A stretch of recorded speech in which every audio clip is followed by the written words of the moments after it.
Serial उड़ने की आशा, मुझे लगता है कि अब यहाँ पर कुछ ना कुछ तो करना ही पड़ेगा, क्योंकि सास बहू की ये खटपट अब अंधविश्वास की ओर मुड़ती जा रही है। और रेणुका को लगने लगा है कि परेश की ये जो हालत है उसमें कहीं ना कहीं साइली का हाथ है।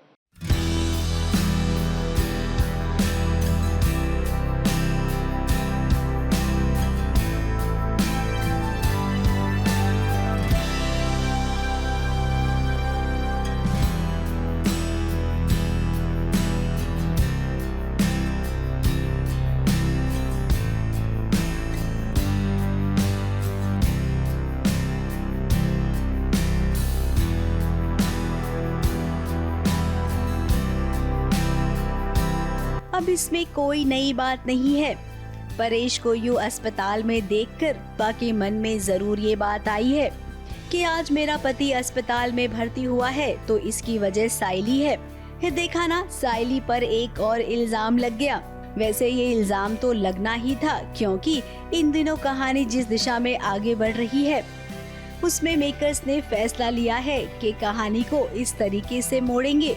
एसिडिटी के कारण वो थोड़ा दर्द हो रहा था छाती में, तो उनको लगा, यानी घर वालों को लगा कि शायद दिल का कुछ मामला होगा, अटैक का। तो यहाँ के समझ में आता है कि वो एसिडिटी ज़्यादा हो गई थी, इसलिए दर्द हो रहा था छाती में।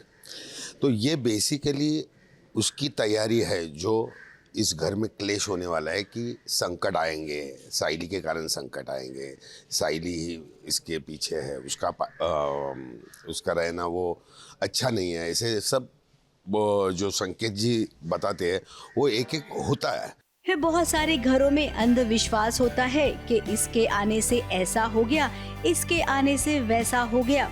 अब जो होना होता है वो तो होता ही है, लेकिन अंधविश्वास लोगों को इस कदर जकड़ लेता है कि इंसान के ऊपर इल्जाम लगाने के लिए एक पल भी नहीं सोचता है वो। तो सीरियल उड़ने की आशा में कुछ ऐसा ही होगा। वो आना ही चाहिए, तो ही हम लोग बाद में ओपन कर सकते हैं कि ये अंधविश्वास है।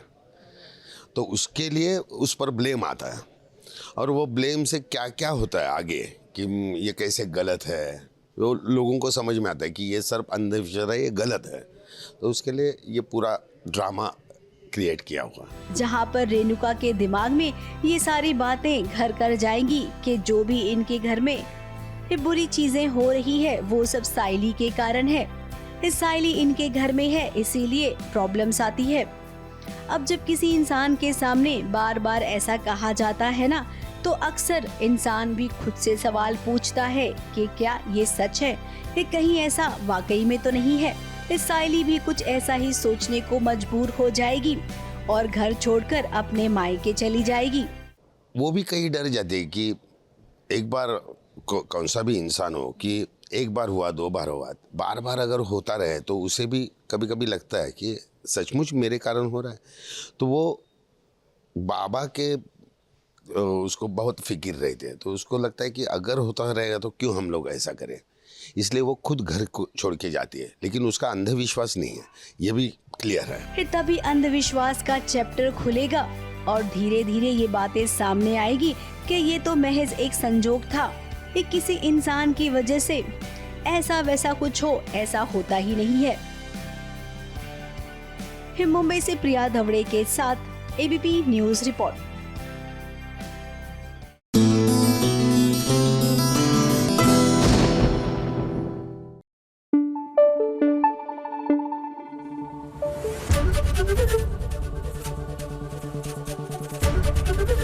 एबीपी न्यूज आपको रखे आगे।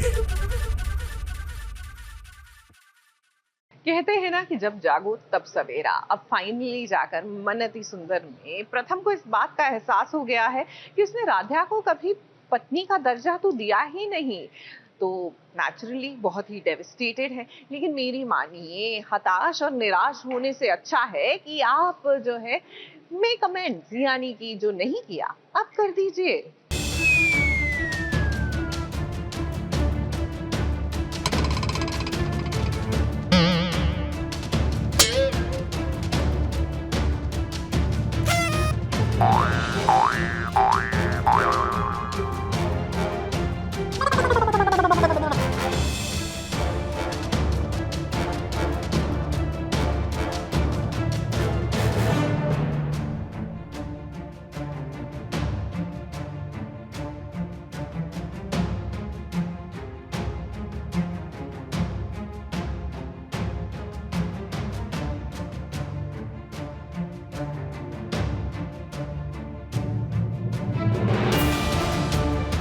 आखिर राध्या ये दीवार टूटती क्यों नहीं?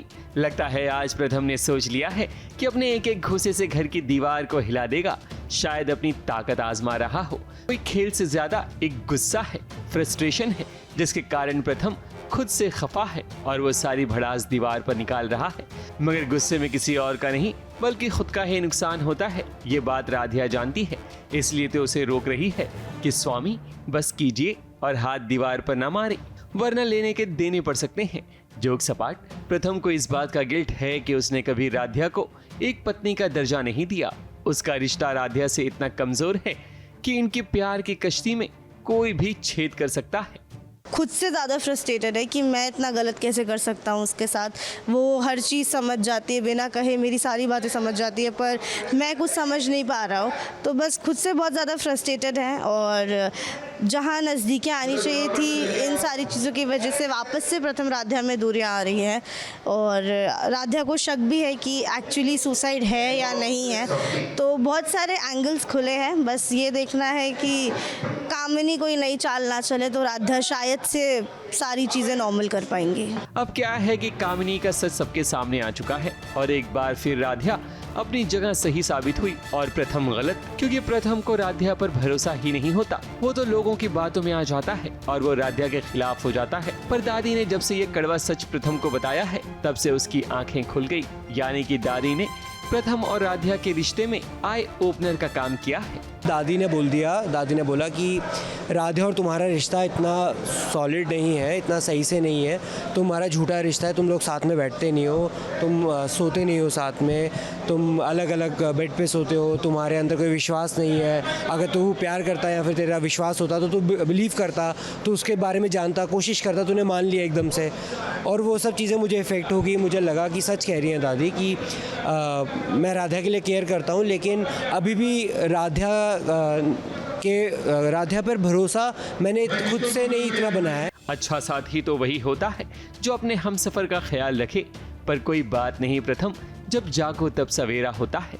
और वैसे भी निस्वार्थ भाव से राधिया तो आपको हमेशा रिश्ते में सम्मान देती हुई आई है और वो आगे भी देती रहेगी। मुंबई से प्रिया धावड़े के साथ एबीपी न्यूज रिपोर्ट।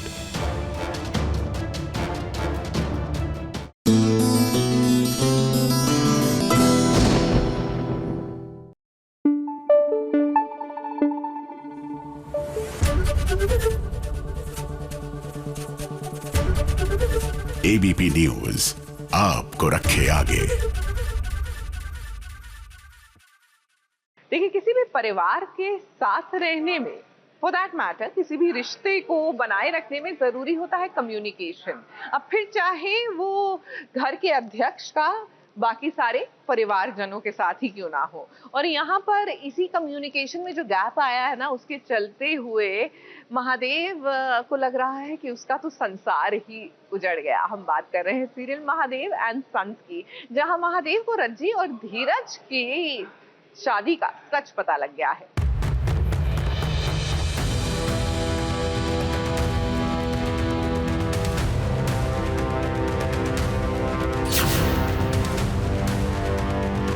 मंगलसूत्र छीनने का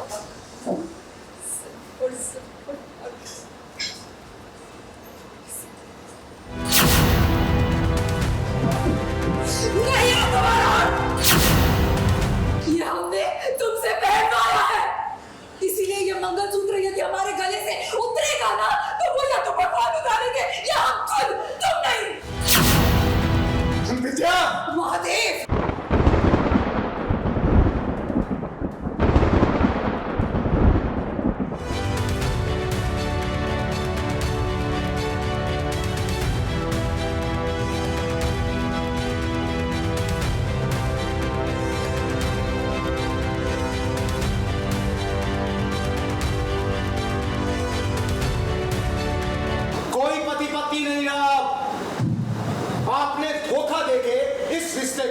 हमेशा हमेशा के लिए खत्म कर दिया है। जो नहीं होना चाहिए था लेकिन वो हो गया।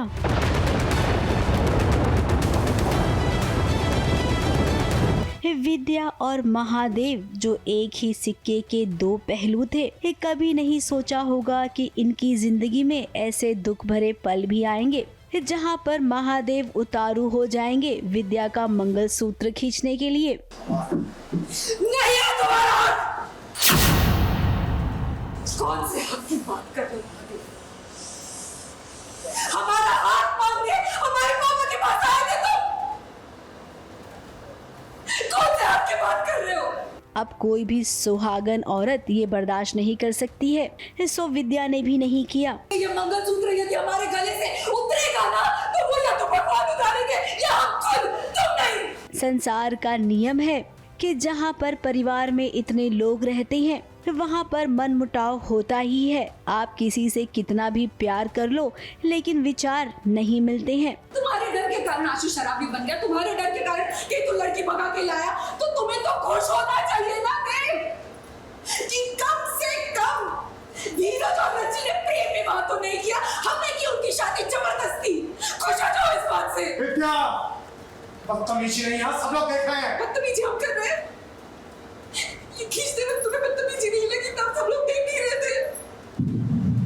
तो अब जो भी बातें होगी ना सबके सामने होगी और खुलकर होगी। ऐसा ही हो रहा है। महादेव के सामने धीरज और रज्जी के शादी का सच जब आया तो जैसे मानो उन्होंने अपना आपा ही खो दिया। पूरे परिवार के सामने विद्या और महादेव इतना लड़े एक दूसरे से, ऐसा तो कभी दुश्मन के घर में भी ना हो।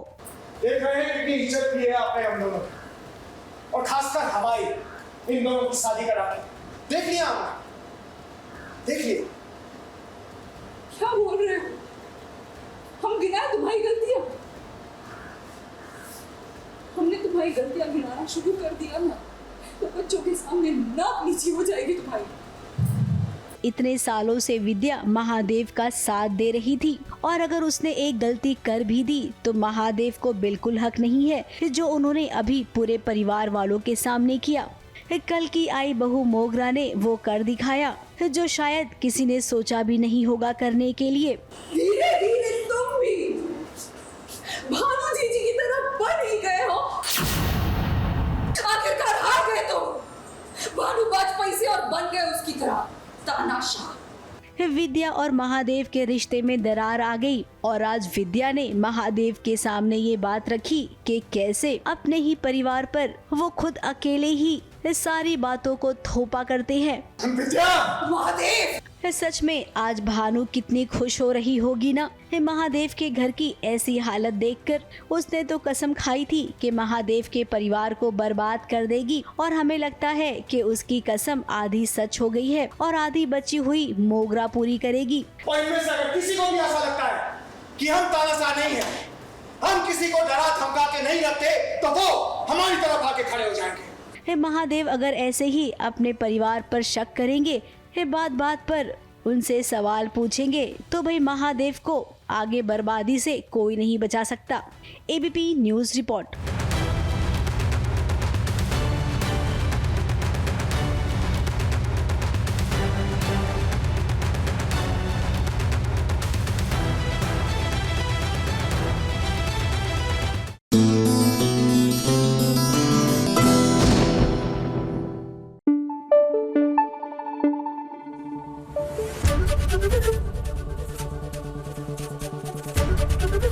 एबीपी न्यूज आपको रखे आगे।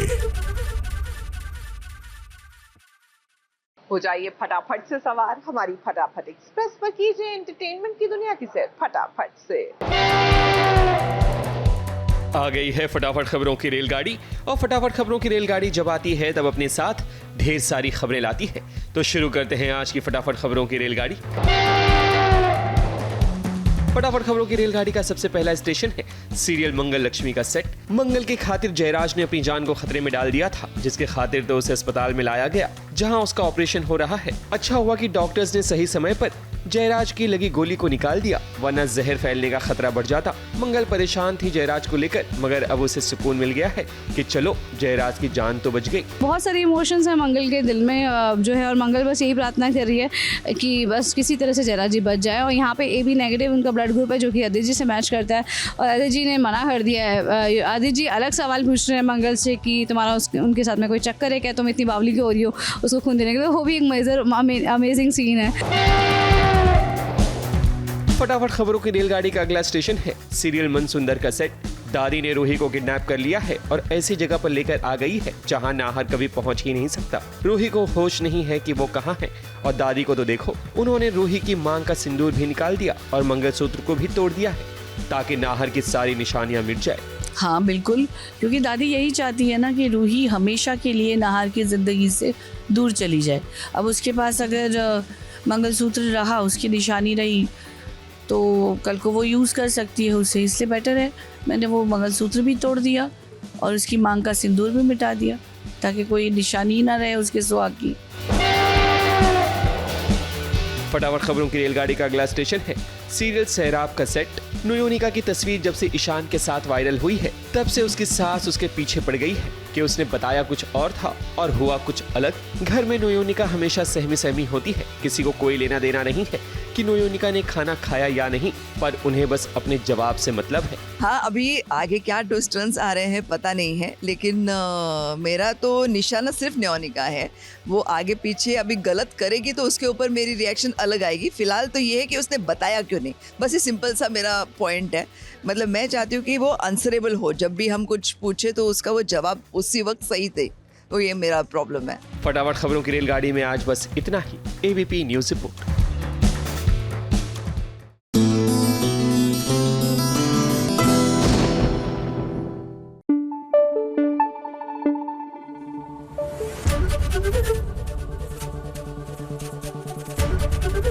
ABP न्यूज आपको रखे आगे। चलिए हफ्ते की शुरुआत कर रहे हैं, क्यों ना नजर डाल ले आज के हाई पॉइंट्स पर।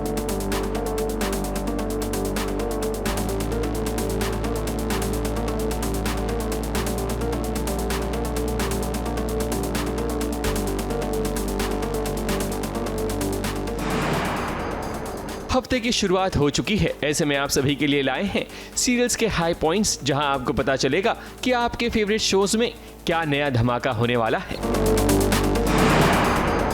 हाई पॉइंट्स में सबसे पहले बात करते हैं सीरियल क्योंकि सास भी कभी बहू थी की। तुलसी का पोता पार्थ पूरी तैयारी कर लेगा कि वो वैष्णवी को प्रपोज करेगा शादी के लिए, और उसके जन्मदिन पर गुलदस्ता भी भेजता है उसकी ऑफिस में, मगर रेयांश की चालाकी के कारण पार्थ का प्यार वैष्णवी तक नहीं पहुंच पाएगा। और आने वाले ट्रैक में यह होगा कि जब तुलसी और उसका परिवार वैष्णवी के पास दफ्तर में जाएंगे, तब वहां देखेंगे कि वैष्णवी तो अपना बर्थडे रेयांश के साथ सेलिब्रेट कर रही है। यहीं से एक गलतफहमी पैदा होगी पार्थ और वैष्णवी के बीच।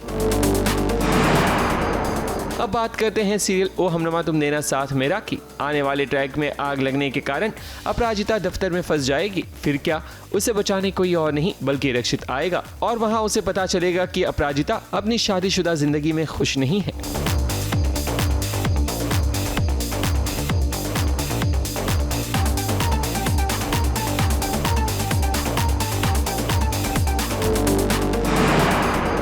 अब बात करते हैं सीरियल तुमसे तुम तक की। आने वाले ट्रैक में आप बहुत बड़ा धमाका देखने वाले हैं, क्योंकि अनु और आर्यवर्धन की लाइफ में जहर घोलने का काम मीरा तो कर रही है, और उसके कारण ही तो आर्यवर्धन की जान भी जाने वाली थी। मगर अब आर्यवर्धन को पता चल जाएगा कि जलंधर पार्टी में किस तरह से आया। उसकी मदद कोई और नहीं बल्कि मीरा करती है, इसलिए तो अब झंडे चाहता है कि आर्यवर्धन मीरा को जॉब से निकाल दे। जलंधर पार्टी में इसलिए घुस पाया क्योंकि किसी ने उसकी मदद की थी। उसे वो बैंड मीरा ने दिया था। देख आर्य, मीरा का प्यार तेरे लिए उसकी जिद बन गई है, और इससे पहले कि वो अपनी जिद पूरी करने के लिए कोई और गलत कदम उठाए तो उसे नौकरी से निकाल दे। अब बात करते हैं सीरियल नागिन सीजन 7 की। नागिन सीजन 7 अब आखिरी चरण पर पहुंच चुका है। ऐसे में राधिका अब विशाखा से मदद मांगने जाएगी ताकि वो नागिन अनंता को खत्म कर सके। वहीं अनंता भी पूरी तरह से तैयार है अपने दुश्मनों का सामना करने के लिए, और उसके किसी और के साथ की जरूरत नहीं, क्योंकि उसके साथ तो उसके महादेव हैं। नीलचंद की रात में एक नागिन को खत्म करना चाहती हूँ। मुझे तुम्हारी मदद चाहिए। कौन हो?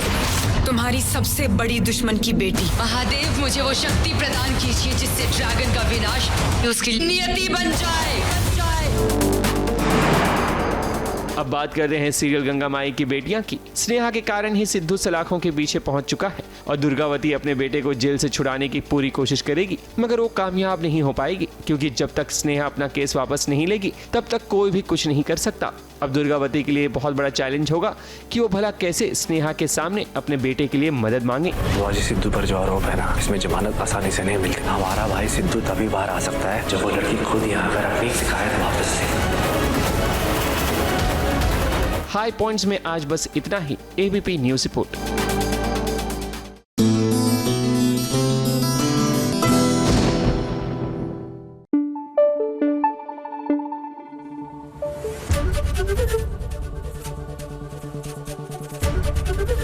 एबीपी न्यूज आपको रखे आगे। बाय द वे, ऐसे लगने लगा है कि आरंभ होने जा रही है आरंभी की लव लाइफ, क्योंकि ध्रुव जो है दीवाना बना जो घूम रहा है।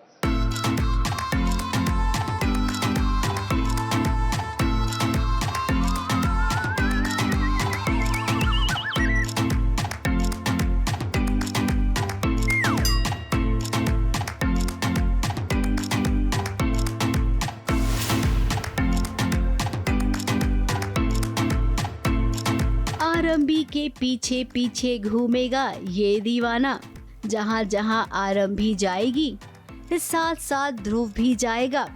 अब ये कोई सोची समझी वाली चाल नहीं है, बल्कि ध्रुव का लगाव है आरंभी के लिए। सोचिए ना, कोई विदेश से आता है और सीधे उसी इंसान से मिलता है जिससे उसे मिलना चाहिए, और तो और कुछ दिनों के बाद वो उसी इंसान के घर में रहने भी आ जाता है जिससे वो मिला था।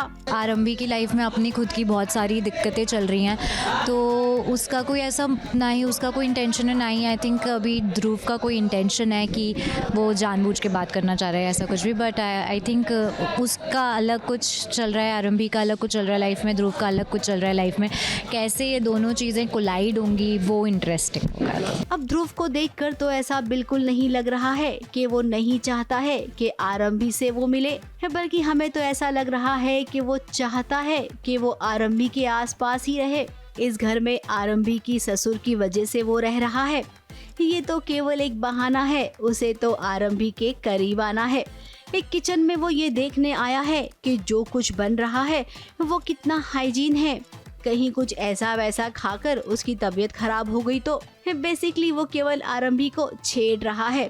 आरंभी को ऐसा लग रहा है कि वो शायद अपना हिसाब बराबर करना जो चाह रहे हैं, जो 2,80,000 का हिसाब है उसके लिए आए हैं। बहुत ही नाइव है आरंभी, बट उसको ऐसा लग रहा है। एंड अब सब लोग, क्योंकि सुनील ने ऐसा कहा है कि उन्हें बहुत कंफर्टेबल फील होना चाहिए, उन्हें कोई किसी चीज़ में प्रॉब्लम नहीं होना चाहिए, तो हम बस ट्राई कर रहे हैं कि कैसे उनको कंफर्टेबल रख सके सारे घर वाले, तो उनकी खिदमत में लग गए हैं सब लोग। अब हमारी आरंभी तो एकदम परफेक्ट है, एक कोई भी काम वो अधूरा नहीं छोड़ती है, और रसोई में तो कोई उसका हाथ पकड़ ही नहीं सकता है।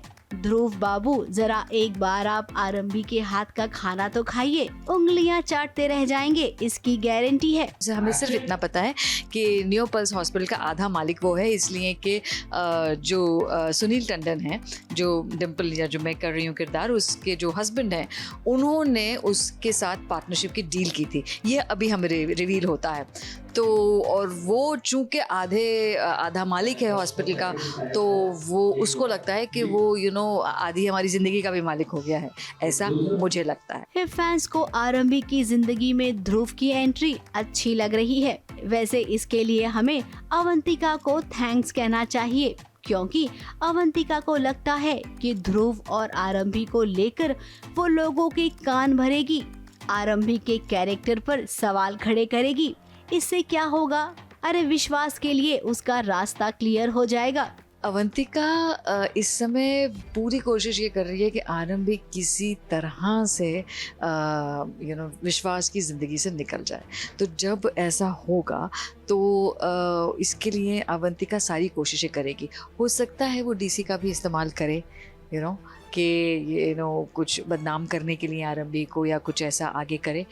अवंतिका के दिमाग में क्या प्लान्स चल रहे हैं ये अभी सबके सामने आई नहीं है बात, लेकिन ज़रूर कुछ ना कुछ तो वो करके रहेगी। और रही बात डिम्पल की, यानी कि आरंभी की सासू माँ की, तो उसे ध्रुव बिल्कुल पसंद नहीं है।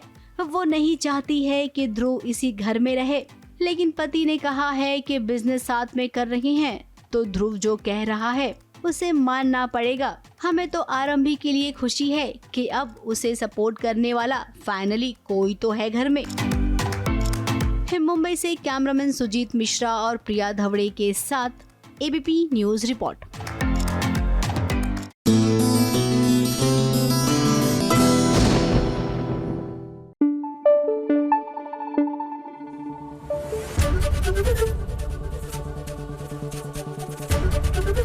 एबीपी न्यूज आपको रखे आगे।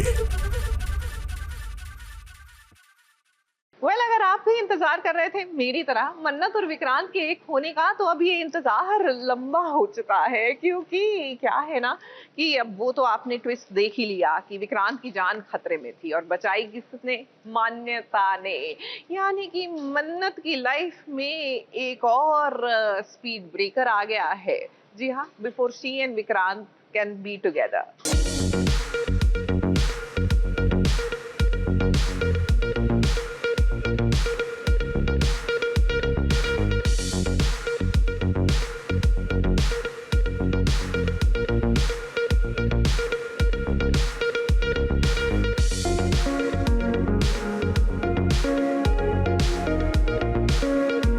जाको राखे साइयां, मार सके ना कोई। बंदूक की गोली से मन्नत का विक्रांत तो नहीं बच पाया था, मगर मौत को छूकर टक से वापस आ गया है। ऊंची खाई से विक्रांत एक नदी में गिर गया था और पानी में बहते हुए वो मान्यता के हाथ लगा, जिसे वो सीधे अस्पताल ले आई। आज विक्रांत अपनी जिंदगी और मौत की जंग लड़ रहा है, मगर ये उम्मीद बनी हुई है कि विक्रांत को कुछ नहीं होगा, क्योंकि उंगलियां हरकत कर रही हैं और सांसें मध्यम हैं पर चल रही हैं। मान्यता ने आज बड़े ही पुण्य का काम किया है, जिसका कर्ज विक्रांत कभी नहीं उतार पाएगा।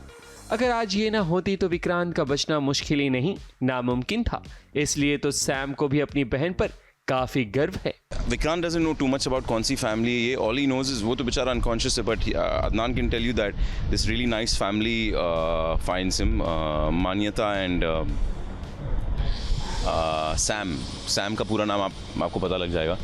But this really nice family finds him by the river bank and they take him in and hospital में लेके आते हैं and they've been nice। वो दुआ कर रहे हैं कि यार ये बच जाए and ये वो, but उन्हें नहीं पता किसकी दुआ काम कर रही है। उन्हें ये नहीं पता कि पीछे वाले की दुआ कोई है दूर जो दुआ कर रहा है। विक्रांत अब सीधे पहुंच गया है चंडीगढ़, जहां से उसकी नई जिंदगी की शुरुआत होगी और तो और नए परिवार के साथ उसका रिश्ता भी जुड़ेगा। पर देखो तो सही, शो की कहानी में पता नहीं कब मन्नत और विक्रांत मिलेंगे, मगर हम आपको मानविक मोमेंट यहीं दिखाते हैं। मन्नत अब अपने विक्रांत के बिना नहीं रह सकती, इसलिए तो स्क्रिप्ट की परवाह किए बिना पहुंच गई विक्रांत से मिलने।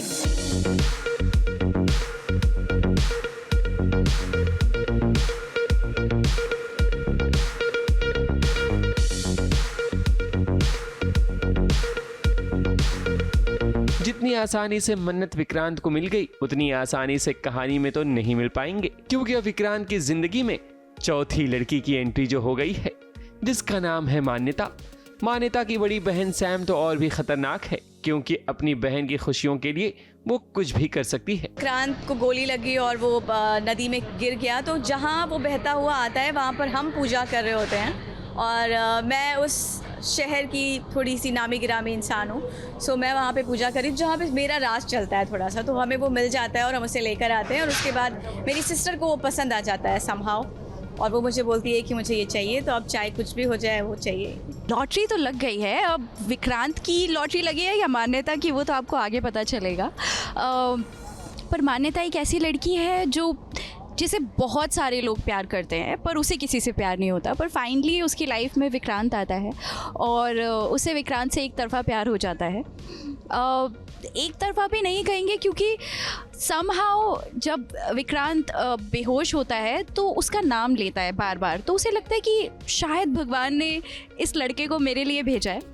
तो वो बहुत ऑब्सेसिव हो जाती है उसके लिए और उसका ध्यान रखती है, उसकी केयर करती है। विक्रांत तो किसी तरह बच जाएगा, मगर उसे पुरानी बातें याद नहीं होगी। फिर उसके बाद मल्ला, यशिका, मन्नत सभी की जिंदगी में एक नया बदलाव नजर आएगा।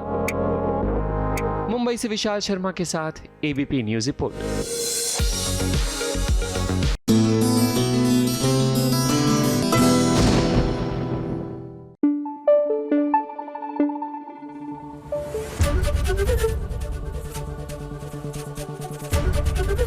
एबीपी न्यूज आपको रखे आगे। सीरियल जाने अनजाने यहाँ पे रीत और राघव के बीच की दूरियां जो हैं अब बढ़ती जाएंगी। क्या है ना कि रीत अस्पताल से घर लौटी तो मानो उसके पैरों तले जमीन ही खिसक गई, क्योंकि उसने पाया कि उसका बच्चा तो घर में है ही नहीं।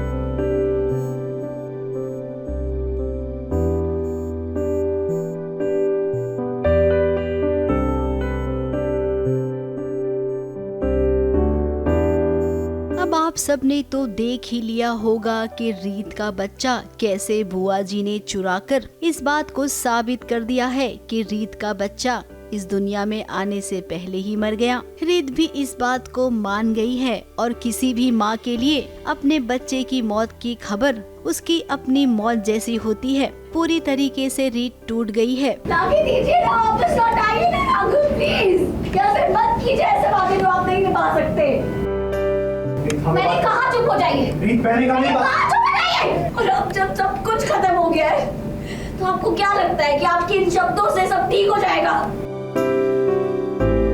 घर में वेलकम की तैयारी की गई थी रीत और आने वाले बच्चे की। देखिए कैसे पूरा कमरा रीत और राघव ने मिलकर सजाया था। आज वो ना केवल यादों के भरोसे जी रही है। इस कमरे का कोना कोना रीत को याद दिला रहा है अपने बच्चे की। तो बहुत सारी चीज़ें चल रही हैं अभी घर में, तो कुछ खुशी वाला बचा ही नहीं है। तो घर आते जैसे पीहू ने वो सब डेकोरेट किया हुआ था, तो अब वो बच्ची को भी क्या ही पता कि मतलब कि ये सब हो गया, उसको समझाए भी कैसे।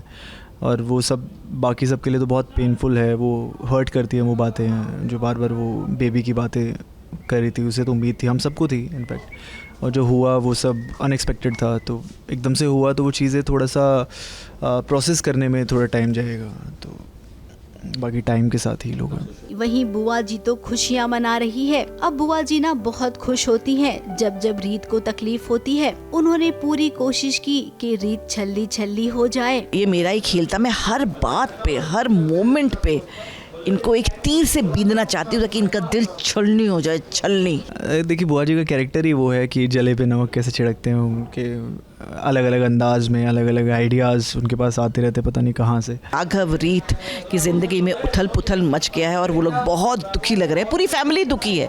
तो सोचिए मुझे कितनी खुशी मिल रही होगी। अब यहाँ पर रीत को राघव से भी नाराजगी है क्योंकि रीत को लगता है कि राघव अपने बिजनेस को लेकर इतने व्यस्त हो गए थे कि उन्होंने ना रीत पर ध्यान दिया और ना आने वाले बच्चे पर। और अब जब बच्चा इस दुनिया में नहीं रहा है तब वो रीत का सहारा बनने आया है। आपने झूठ बोला कि हमारा बच्चा और मैं आपकी प्रायोरिटी, आप हमें अंधेरे में रख रहे थे। और आज आपकी हर एक झूठ की कीमत हमारे बच्चे ने अपनी जान दे के कमाई है। तो जाइए यहाँ से, आपको अपना बिजनेस मुबारक हो। वो बहुत ज़्यादा अपसेट है राघव से और वो ये सोचती है कि अब इस रूम में कुछ बचा नहीं है उसके लिए, तो वो दूसरे रूम में शिफ्ट हो रही है। मैं बहुत माफ़ी मांगूंगा और इतनी जब तक मांगता रहूँगा जब तक वो मानेगी नहीं। अभी तो दिमाग ही काम नहीं कर रहा है। मतलब ऐसी सिचुएशन हो गई है कि मतलब मैं बहुत ज़्यादा गिल्टी हूँ खुद कि मैं टाइम पे वहाँ नहीं था जब मुझे होना चाहिए था, तो शायद हालात कुछ और होते हैं। पूरा परिवार सदमे में है। अब रीत देखिए, हम तो जानते हैं कि आपका बच्चा जिंदा है।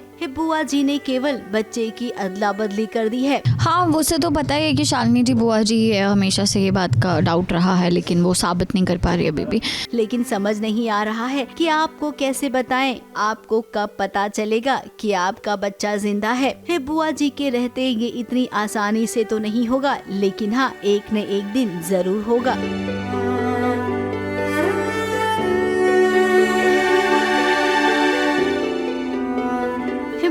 विशाल शर्मा के साथ एबीपी न्यूज रिपोर्ट।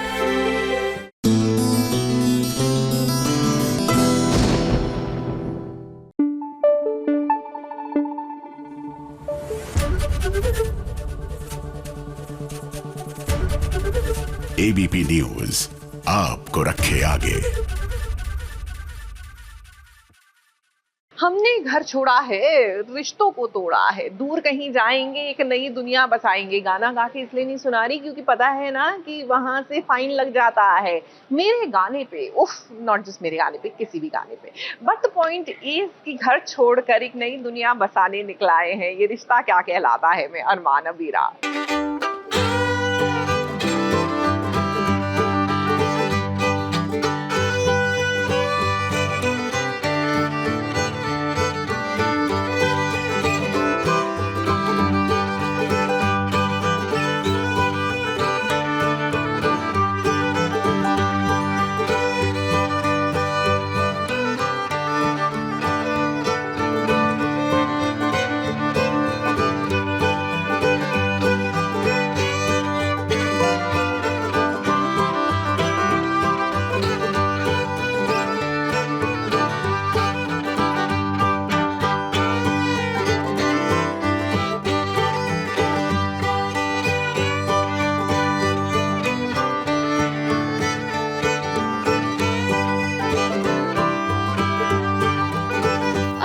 अबीरा का टेम्पो वाला कमरा जिसमें है हर एक सुख सुविधा। अब ये कमरा आपने इससे पहले कहीं नहीं देखा होगा, जिस कमरे में अब नई जिंदगी की शुरुआत करेंगे अरमान और अबीरा। अब वो क्या है ना कि पोद्दार हाउस छोड़ने के बाद जिस घर में अरमान अबीरा आए हैं उसमें एक ही कमरा है और उस कमरे में मायरा और मुक्ति रह रहे हैं। ऐसे में अबीरा ने अपना जुगाड़ो दिमाग चलाया और सोचा कि क्यों ना टेम्पो में ही एक प्यारा सा कमरा बना दिया जाए।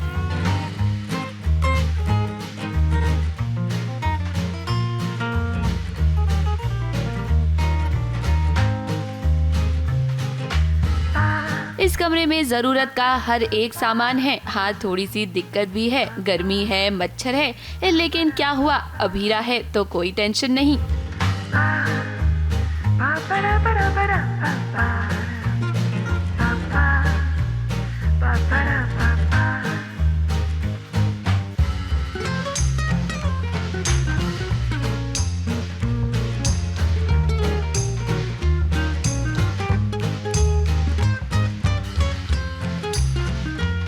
यहाँ पे आने के बाद एक ही बेडरूम है, फिर हॉल है। अबीरा को आइडिया आता है कि टेम्पो को वो अच्छी तरह से सजा देती है एंड उसको ब्यूटीफुल बना देती है ताकि वो फील ना करे कि कोई अच्छी जगह नहीं है। उसको बहुत अच्छी तरह से हर चीज़ से डेकोरेट करती है। उसमें मिनी थिएटर है, उसमें लैंप है, उसमें फ़ोटो है, बेड शीट है, मैट्रेस, पिलो, सब कुछ है। अरमान अबीरा अब घर छोड़कर आए हैं तो आने वाले दिन इनके लिए काफ़ी मुश्किल होंगे और हम ये कहेंगे कि अबीरा के लिए थोड़ा ज़्यादा मुश्किल है क्योंकि मायरा और मुक्ति के साथ अब उसे अरमान को भी संभालना है। ये बात तो आप जानते ही है ना कि अरमान को ब्रेन ट्यूमर है। धीरे धीरे अरमान वीक हो रहा है। देखिए ना, जब ये लोग घर में आए, अरमान के साथ साथ मायरा और मुक्ति ने सफाई अभियान शुरू किया तो अचानक से अरमान की तबीयत खराब हो गई। तुरंत ही अबीरा ने उसे दवाई दी, तब जाकर अरमान ठीक हुआ।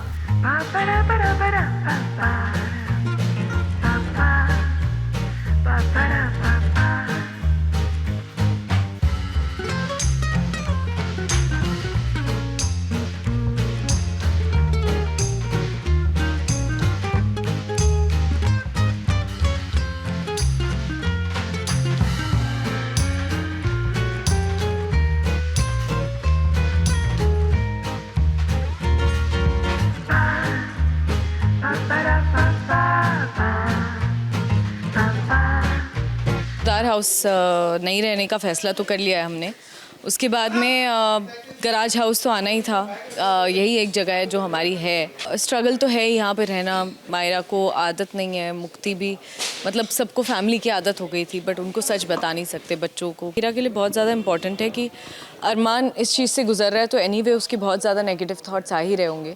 तो जितना उसके सामने वो हैप्पी रह सकती है, जितना उसको एक पॉजिटिव आउटलुक दिखा सकती है उतना कोशिश कर रही है, बट ऑब्वियसली उसके लिए भी बहुत डिफिकल्ट है। अभीरा, हम आपसे यही कहेंगे कि आप तो तैयार हो जाइए, क्योंकि आने वाले दिन आपके लिए सबसे ज्यादा चैलेंजिंग होंगे, क्योंकि आपको ही सबका ख्याल रखना है। इन सब के बीच मायरा और मुक्ति को अरमान की बीमारी वाला सच नहीं पता है। अब वो क्या है कि वो दोनों छोटे हैं, तो अरमान अभीरा ने सोचा है कि उन्हें अभी ये सच नहीं बताएंगे। वैसे अरमान और अभीरा साथ है तो हर मुश्किल का ये सामना कर ही लेंगे।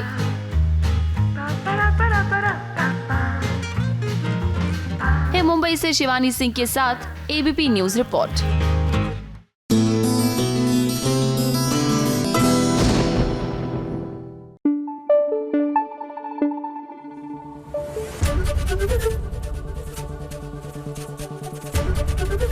एबीपी न्यूज आपको रखे आगे। अब टेक्निकली देखा जाए तो ये जो रुद्र है ये जगधात्री का बहनोई है, करेक्ट। लेकिन सीरियल में इन दोनों का रिश्ता देखो, टॉम एंड जेरी से कुछ कम लगता है। दोनों एक दूसरे से भिड़ते रहते हैं, लड़ते झगड़ते रहते हैं। लेकिन ऐसा क्या हुआ कि यहाँ पर कुछ बदले बदले से नजर आ रहे हैं रुद्र।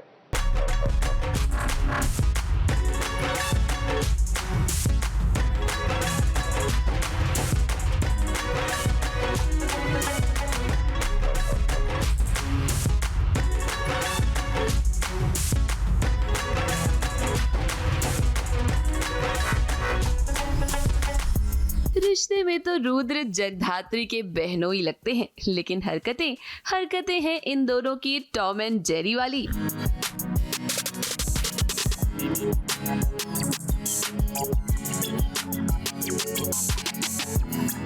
इस सब्जी के बड़े बड़े थैले उठाकर लेकर आया है रुद्र, और वो भी जगधात्री के कहने पर। तो आप ये बिल्कुल मत समझिएगा कि इनके बीच साली और जीजू वाली बॉन्डिंग बन गई है।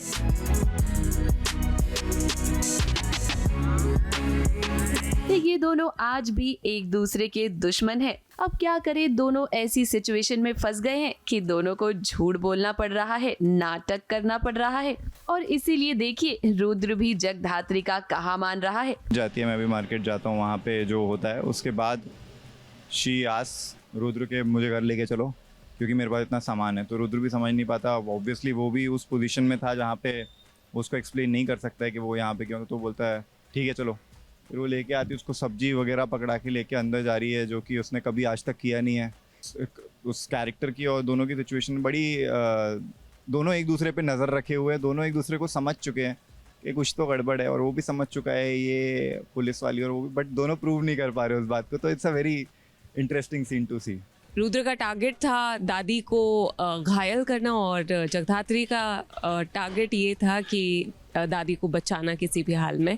तो कहीं ना कहीं दोनों के मन में जो है वो शक है एक दूसरे के प्रति। अब सारा का सारा माजरा ये है कि रुद्र और मूसा ने जगधात्री की दादी पर अटैक करवाया। दादी को बचाने के लिए सही समय पर जगधात्री और शिवाय पहुंच गए, और देखिए जगधात्री ने दादी को बचा भी लिया।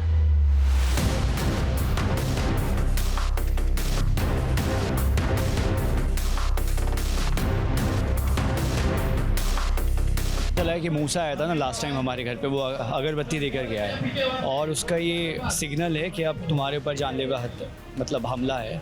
और कहीं ना कहीं वो अटैक जो है आजी के ऊपर हो रहा होता है, दादी के ऊपर होता है। तो जगधात्री बोलती हैं कि तुम जल्दी से निकलो और मार्केट में ढूंढ लो कि आजी कहाँ है। अगर रुद्र इस प्लान में शामिल है, दादी को मारने के प्लान में, तो वो बहुत ही गंदा प्लान बनाया है, और मेरी पर्सनल लाइफ, मेरे जो प्रियजन हैं उनको शामिल किया है अपने गंदे प्लान में, और उनको मारने की कोशिश की, उनको हर्ट करने की कोशिश की है। तो अब जगधात्री रुद्र को इतनी आसानी से तो छोड़ेगी नहीं। दादी को बचाने के बाद जब जगधात्री और रुद्र उसी जगह आमने सामने आए तो इन्हें नाटक करना पड़ा। जगधात्री नाटक करने लगी कि वो सब्जी खरीदने के लिए आई है, और रुद्र वो तो वहाँ पर जगधात्री पर नजर रखने आया था ना, तो सच तो वो भी नहीं बता सकता था। इसीलिए तो उसे जगधात्री को अपने साथ घर पर लाना पड़ा।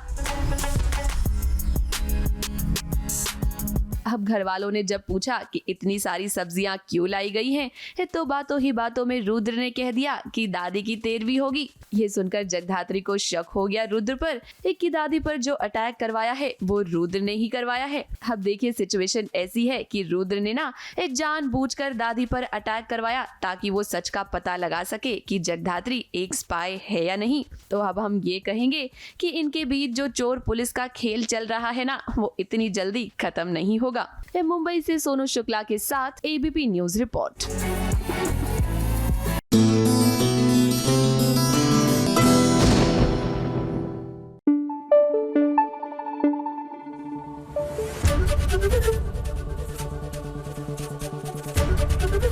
एबीपी न्यूज आपको रखे आगे।